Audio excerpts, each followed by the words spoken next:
Napansin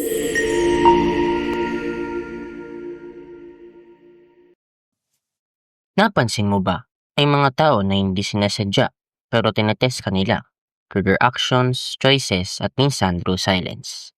Pero bakit nga ba nangyayari ito? Number 1, survival instinct. Tao tayo at meron tayong program para malaman kung sino ang safe, sino ang hindi. Kaya kahit hindi nila iniisip, tinetest kanila para makita kung mapagkakatiwalaan ka.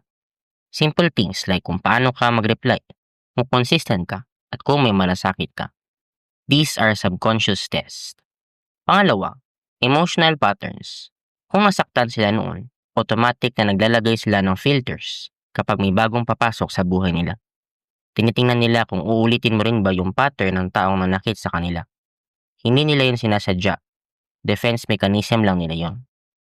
Pangatlo, testing boundaries. People will test you to see kung hanggang saan ang pasensya mo. Kung kaya ka bang i-manipulate o kung may paninindigan ka. Minsan magpaparamdam sila tas biglang mawawala. Tinitingnan nila kung habol ka ba. Hindi dahil gusto ka nilang ma-stress. Gusto lang nilang malaman kung may boundaries ka. Pang-apat, subconscious desire for authenticity.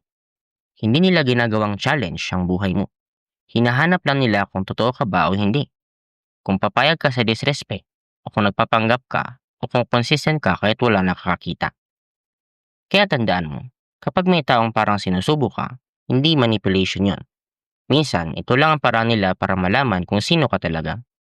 At kung pasado ka man o hindi, at least alam mo na hindi mo na kailangang baguhin ang sarili mo para lang makuha ang validation nila.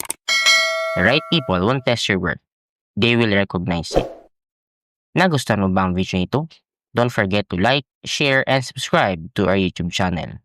Turn on mo na rin ang notification bell para maging updated ka sa mga bago naming videos every day. Have a great day, stay safe, and goodbye for now.